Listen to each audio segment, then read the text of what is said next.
नमस्कार दोस्तों, बहुत बहुत स्वागत है आपका अपने यूट्यूब चैनल फ्री स्टडी पर। आज की वीडियो में हम बात करेंगे यूनिट 1 जो है आपका लेजिस्लेटिव सपोर्ट का, उसके पार्ट 3 के बारे में।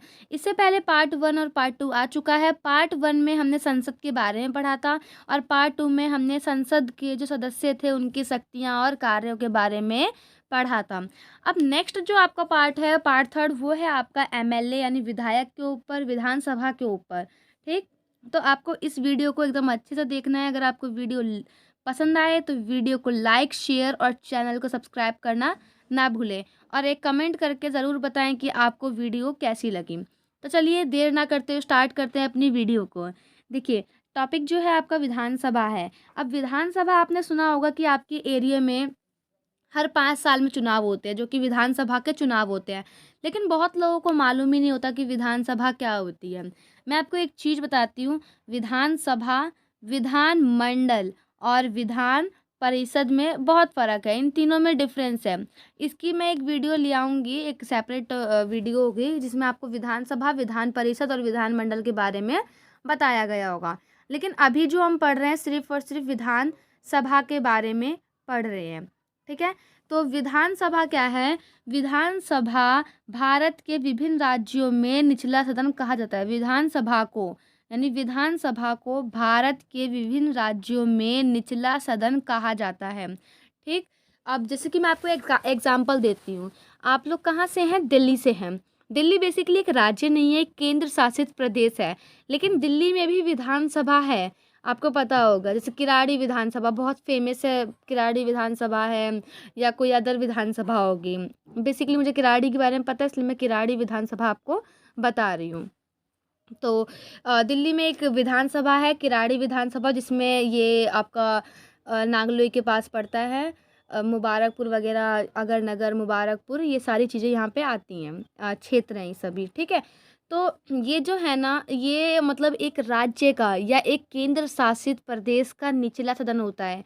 जैसे एक केंद्र स्तर पर संसद होती है, संसद में लोकसभा और राज्यसभा होते हैं, है ना। सेम ऐसे ही ये विधानसभा होती है यहाँ पर। ठीक है, अब देखिए, विधानसभा के सदस्य राज्यों के लोगों के प्रत्यक्ष प्रतिनिधि होते हैं, क्योंकि उन्हें किसी एक राज्य के 18 वर्ष से अधिक आयु वर्ग के नागरिकों द्वारा सीधे तौर पर चुना जाता है। बहुत ही इजी सा लिखा है, पढ़ने में थोड़ा आपको प्रॉब्लम हो रही होगी, लेकिन बहुत अच्छा लिखा है। इसका मतलब ये है कि जो विधानसभा का जो सदस्य होता है वो किसके द्वारा चुना जाता है? जो व्यक्ति 18 वर्ष से जिसकी उम्र ज़्यादा है उसके द्वारा प्रत्यक्ष रूप से चुना जाता है। कौन? विधानसभा का सदस्य, जिसको हम एमएलए कहते हैं। जीते हुए प्रतिनिधि को एमएलए कहा जाता है, एमएलए या विधायक हिंदी में। इनका जो कार्यकाल होता है वो 5 वर्ष का होता है। उसके बाद है योग्यता। देखिए, इनकी योग्यता क्या होती है? सबसे पहली योग्यता यही है कि भारत का नागरिक होना चाहिए। दूसरी है कि 25 वर्ष की आयु या उससे अधिक होनी चाहिए। उनकी जो उम्र है वो 25 होनी चाहिए या उससे अधिक होनी चाहिए। तीसरा है कि मानसिक रूप से वो ठीक हो। चौथा है आपराधिक मुकदमा ना हो। और नेक्स्ट है कि लाभ के पद पर ना हो, यानी गवर्नमेंट जॉब उसकी कोई भी गवर्नमेंट पद पर ना हो। तो ये सभी की योग्यता होती है बेसिकली, तो इसको एक्सप्लेन करने की ज़रूरत नहीं है क्योंकि आपको ऑलरेडी ये पहले से ही पता होगा। इसके बाद है एक एमएलए की शक्ति या कार्य क्या होते हैं। देखिए, सबसे पहले जो होती है उसकी विधायी शक्ति। देखिए, विधायी शक्तियाँ, विधायी, यहाँ पे थोड़ा मिसप्रिंट हो गया। ये विधायी शक्तियाँ जो है ना, आपका हेडिंग बनेगा एक, और उसके बाद यहाँ से आपका स्टार्ट है विधायी शक्ति। जिस प्रकार सांसद संसद के अंतर्गत कानून निर्माण प्रक्रिया में भाग लेते हैं, वहीं विधायक भी राज्य के विधानसभा के अंतर्गत कानून निर्माण प्रक्रिया में भाग लेते हैं। देखिए, समझ गए होंगे आप। जैसे एक संसद में कानून बनता है ना, सेम चीज़ एक विधानसभा में भी कानून बनाया जाता है, अपने अपने राज्य के लिए या अपने अपने क्षेत्र के लिए। राज्य सूची और समवर्ती सूची के विषय पर कानून बना सकता है। कौन? एक एमएलए यानी विधायक, यानी कि जो है ये विधानसभा। क्योंकि विधानसभा में कौन होता है? एमएलए होता है। मान लो ये दिल्ली है, दिल्ली में बहुत सारी विधानसभा होगी, ये विधानसभा विधानसभा विधानसभा। तो ये जितने भी एमएलए, मान लो एक एमएलए यहाँ से जीता है, एक यहाँ से, एक यहाँ से, जो इनकी बैठकें होती है वो विधानसभा के अंदर होती हैं। ठीक है, आई होप आपको क्लियर हो रहा होगा। और ये जैसे कृषि है, व्यापार है, सिंचाई है, तो इस मुद्दे पर विधानसभा यानी एमएलए जो होते हैं एक क्षेत्र के, सॉरी एक राज्य के, वो कानून बना सकते हैं। सेकंड है आपका धन विधेयक, यानी वही पैसों से रिलेटेड।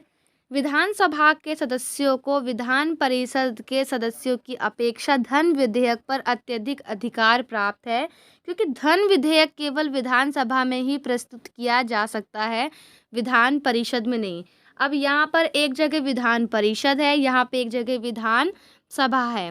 तो विधान सभा जो होता है वो निचला सदन होता है, और विधान परिषद जो होता है ना वो उच्च सदन होता है। अब मैं थोड़ा सा आपको यहाँ पे क्लियर करती हूँ कुछ चीज़ों को, आई होप आपको यहाँ पे समझ में आएगा थोड़ा बहुत। देखो, सपोज़ करो दिल्ली में है, दिल्ली में 100 विधायक है, सपोज़ करो, मैंने ये नहीं बोला कि हैं, आपको एग्जाम्पल लेना है कि 100 विधायक दिल्ली में हैं। तो ये जो 100 विधायक है ये कहाँ बैठेंगे? विधान सभा में बैठेंगे, यानी निचले सदन में बैठेंगे। लेकिन इसमें से 1/3 जो होंगे, 100 में से 1/3 जो एमएलए होंगे वो कहाँ बैठेंगे? विधान परिषद में बैठेंगे, क्योंकि सभी लोग विधान परिषद में नहीं जा सकते, सिर्फ 1/3 लोग ही विधान परिषद में जाते हैं। मतलब 100 एमएलए में से कुछ ही एमएलए विधान परिषद में जाएंगे। ठीक, तो विधान सभा वालों को जो है ना, विधान सभा को मतलब काफ़ी अत्यधिक अधिकार प्राप्त है धन विधेयक, मतलब धन विधेयक को लेकर ना विधान सभा के पास ज़्यादा अधिकार है, किसकी अपेक्षा में? विधान परिषद की अपेक्षा में। यानी सिंपली पॉइंट ये है यहाँ पे कहने का मतलब कि विधान सभा के पास ज़्यादा अधिकार है धन धन विधेयक को लेकर, इतने अधिकार विधान परिषद के पास नहीं है। और जो धन विधेयक है केवल और केवल विधान सभा में ही प्रस्तुत किया जाता है। तो इस पॉइंट का मतलब ये था, आई होप आपको समझ में आया होगा। उसके बाद है विधानसभा को राज्य स्तर पर पूर्ण वित्तीय अधिकार प्राप्त है, यानी विधानसभा, अगर एक राज्य की विधानसभा जो होती है उसको पूर्ण वित्तीय अधिकार यानी इस धन से रिलेटेड पूरे अधिकार प्राप्त है। एक चीज़ और, विधान परिषद जो है ना, ज़रूरी नहीं कि आपके हर राज्य में होगी, किसी किसी राज्य में नहीं है। बहुत सारे राज्य जैसे यूपी है ना, आपका एमपी है, महाराष्ट्र है, तो हो सकता है किसी में विधान परिषद हो, किसी में ना हो। लेकिन विधानसभा हर हर केंद्र शासित प्रदेश में होती है, हर राज्य में होती है, लेकिन विधान परिषद हर राज्य में नहीं है। उसके बाद सेकंड है आपका कार्यकारी शक्तियाँ। विधानसभा सदस्य अर्थात विधायक के कुछ निश्चित कार्यकारी शक्तियाँ होती हैं। यदि सरकार की किसी नीति के प्रति सभी विधायकों को आम सहमति नहीं बनती तो विधायक उस नीति का विरोध करते हैं। सपोज करो कि कोई बिल वगैरह पास हुआ, गवर्नमेंट ने, संसद ने मतलब गवर्नमेंट ने कोई बिल वगैरह पास किया, विधानसभा के पास वो बिल आया, मतलब उस क्षेत्र या उस राज्य को लेकर कि आपके राज्य में ये होगा।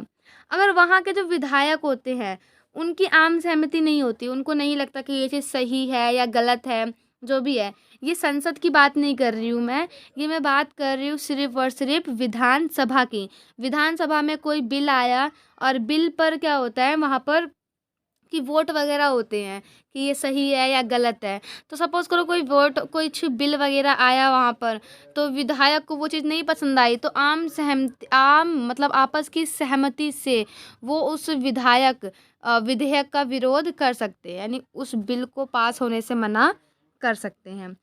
देखिए, सेकंड जो आपका पॉइंट है इसमें लिखा है, इसके अलावा विधायक सरकार के प्रति सदन में अविश्वास प्रस्ताव लाकर सरकार को इस्तीफा देने के लिए भी मजबूर कर सकती है।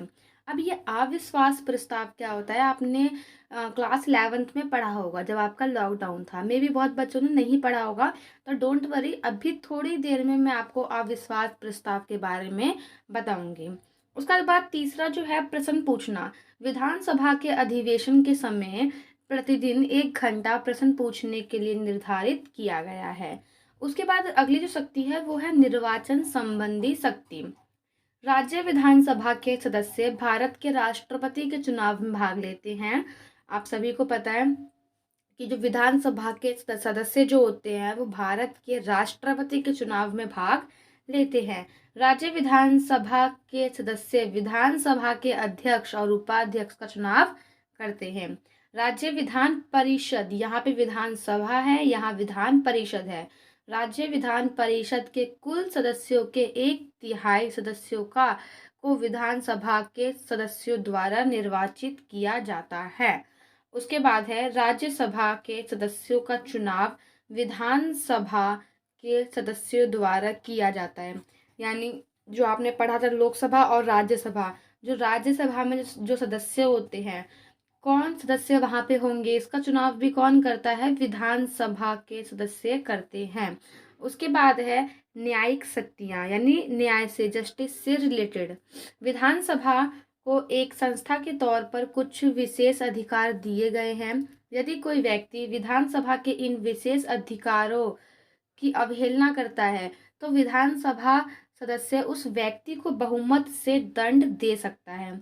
यानी जो विशेष अधिकार की अगर कोई अवहेलना करेगा, कोई मतलब उसका है ना मना कर देना या उसका मतलब रिस्पेक्ट ना करना, तो विधानसभा के जो सदस्य होते हैं वो उसको दंड दे सकते हैं। कैसे? बहुमत से, मतलब उसके लिए भी वोटिंग वगैरह होगी।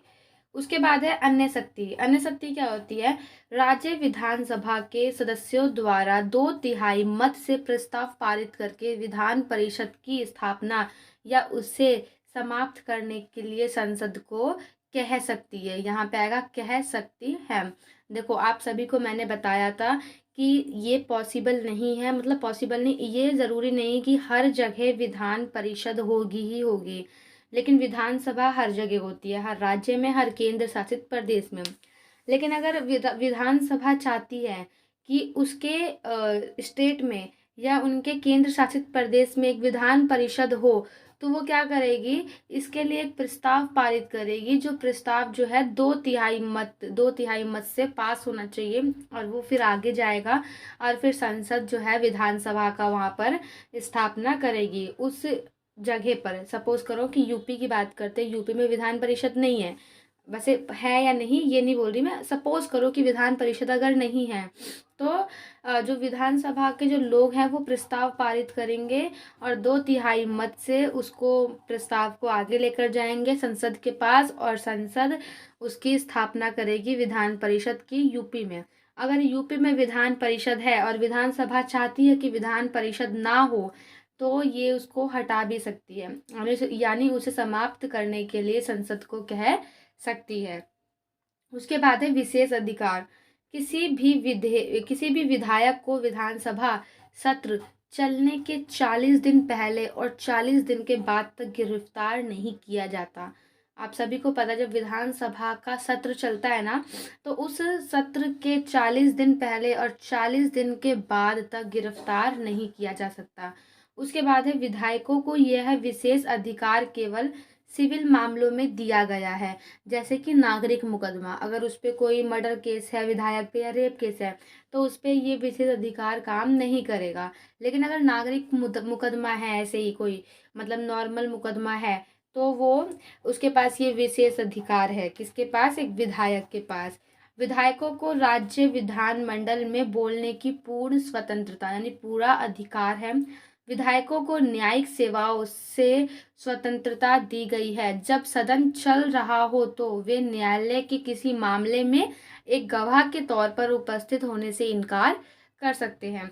सपोज करो कि कोई विधायक है और उस टाइम पर जो है संसदीय सत्र चल रहा है, ठीक है, विधानसभा का सत्र चल रहा है या सदन चल रहा है, ठीक है, तो उस टाइम पर अगर वो विधायक ने मान लो कोई भी चीज हुई इस विधायक के सामने, वो विधायक एक गवाह है, ठीक, तो उसको कहाँ पे बुलाएंगे? न्यायालय में। तो जब संसद का सदन चल रहा है तो वो विधायक जो है वो गवाह के तौर पर उपस्थित होने के लिए मना कर सकता है, क्योंकि उसके पास ये विशेष अधिकार है। उसके बाद देखो मैंने बताया था ना आपको अविश्वास प्रस्ताव क्या होता है। अविश्वास प्रस्ताव यानी विश्वास नहीं है, ठीक, अविश्वास का मतलब होता है विश्वास ना होना। किसी भी मौजूद सरकार को हटाने के लिए यह लाया जाता है। अविश्वास प्रस्ताव कब आता है? जब कोई सरकार मतलब अपना कार्य कर रही है या वो सत्ता में है, तब यह अविश्वास प्रस्ताव लाया जाता है। किसके द्वारा? जो उसके विपक्षी दल होगा उसके द्वारा। जिसका मतलब है कि सत्ता पक्ष सरकार के पास सरकार चलाने के लिए पर्याप्त बहुमत नहीं है। यानी वो विपक्षी जो पार्टी होगी, जो पार्टी हार गई है, वो पार्टी इसके खिलाफ, जो भी पार्टी चल रही है उसके खिलाफ ये अविश्वास प्रस्ताव सदन में ला सकती है। अगर उसको बहुमत मिल जाता है, मतलब सपोज करो कि विपक्षी जो है अविश्वास प्रस्ताव लेकर आया, उसको 1/3 बहुमत मिल गया कि हाँ ये सही बोल रहे हैं, तो फिर ये सरकार जो है गिर जाएगी और दोबारा वोट किए जाएंगे। अगर ये जो सरकार बनी हुई है इसने साबित कर दिया कि नहीं ये जो है अविश्वास प्रस्ताव झूठा है या मेरे खिलाफ कुछ मतलब साजिश वगैरह है, मेरे पास पूरा का पूरा मतलब सत्ता चलाने का अधिकार है, ये अपना बहुमत दिखा देता है अगर कि मेरे को मतलब वोट वगैरह मिले हैं, तो यह जो है संसद मतलब पास हो जाता है, मतलब फिर सरकार नहीं गिरती है। तो ये है आपका अविश्वास प्रस्ताव। अविश्वास प्रस्ताव जो कि विपक्षी सरकार के द्वारा लाया जाता है, और किसके लिए? जो सरकार अभी चल रही है संसद में। ठीक, तो ये था आपका अविश्वास प्रस्ताव। उसके बाद है, मैंने आपको बताया था विधानसभा, विधान परिषद और विधानमंडल, ये तीनों अलग अलग बातें हैं। जैसे संसद होता है ना केंद्र के लिए, सेम ऐसे ही विधानमंडल होता है। विधानमंडल होता है एक राज्य के लिए, और विधानमंडल के 2 सदन होते हैं। पहला सदन है विधान परिषद और दूसरा है विधानसभा। ये है आपका उच्च सदन, ये है आपका निचला सदन। ठीक, तो आई होप आपको विधानसभा, विधान परिषद और विधानमंडल भी थोड़ा बहुत क्लियर हुआ होगा। उसके बाद है देखो, विधान परिषद में एक निश्चित संख्या तक सदस्य होते हैं। मैंने आपको पहले ही बोला था कि विधान परिषद में एक निश्चित संख्या में सदस्य होते हैं। विधानसभा के 1/3 से ज़्यादा सदस्य विधान परिषद में नहीं होने चाहिए। यानी विधान परिषद में कौन होता है? विधानसभा के ही 1/3 सदस्य मौजूद होते हैं विधान परिषद में। अब एक एग्जाम्पल समझो, जैसे कि यूपी है, यूपी में 403 विधानसभा सदस्य हैं, यानी 403 विधायक हैं। तो यूपी विधान परिषद में केवल 403 का जो 1/3 निकलेगा, यानी 134 से ज़्यादा सदस्य नहीं हो सकते, सिर्फ और सिर्फ 134 या उससे कम हो सकते हैं। इसके अलावा विधान परिषद में कम से कम 40 सदस्य होना ज़रूरी है, क्योंकि ये यूपी है, यूपी बहुत बड़ा राज्य है। तो ये यहाँ पर 403 हो गए, 403 सदस्य है, लेकिन सबसे छोटा राज्य भी है ना। जैसे कि आपको पता होगा गोवा है सबसे छोटा, तो वहाँ पर इतना नहीं होगा क्योंकि वो बहुत छोटा राज्य है। तो हो सकता है कि वहाँ पर इतनी विधानसभा ना हो, तो जितनी भी विधानसभा हो उसका 1/3 जितना भी निकलेगा, मान लो 20 निकला, तो 20 नहीं लेकिन मिनिमम कितना है, 40 सदस्य होना चाहिए, और मैक्सिमम 1/3 यानी 40 से अबव, और जितना निकलेगा, जितने विधानसभा है उसका 1/3 सदस्य होना चाहिए। तो ये आपका जो है वो पार्ट 3 था। आई होप आपको वीडियो पसंद आई होगी। और इसके अलावा एक चीज़ और, टेलीग्राम पे हमारा चैनल है फ्री स्टडी के नाम से। चैनल की लिंक जो है वो मैंने आपको वीडियो के डिस्क्रिप्शन में प्रोवाइड करवा दी है। अगर आपको हमारे चैनल पे ज्वाइन होना है तो ज्वाइन हो सकते हैं आप। अगर आपको सर्च करना है तो आप सर्च करिए फ्री स्टडी DM23 या स्टडी फ्री DM23 सर्च करोगे तो हमारा चैनल जो है फर्स्ट नंबर पे आ जाएगा। आप इजीली वहाँ पे ज्वाइन हो सकते हैं। वहाँ पर हम डेली क्विज डालते हैं जो कि आपके जीके को बहुत ही तेज करता है। इसके अलावा नोट्स वगैरह आपको वहाँ पे प्रोवाइड किए जाते हैं। साथ ही अगर जो सैम्पल पेपर अभी आएंगे, बेसिकली आने वाले हैं, क्योंकि आप सभी को पता है 16 की डेटशीट आ चुकी है, तो जो भी पेपर आएंगे सैम्पल पेपर या प्रीवियस ईयर क्वेश्चन पेपर, तो आपको वहाँ पे वो सब चीज़ें प्रोवाइड करवाई जाएगी। तो आज की वीडियो में इतना ही, मिलते हैं नेक्स्ट वीडियो में। तब तक के लिए जय हिंद, जय भारत। और हाँ, अगर वीडियो पसंद आए तो वीडियो को लाइक, शेयर और चैनल को सब्सक्राइब करना ना भूलें। धन्यवाद।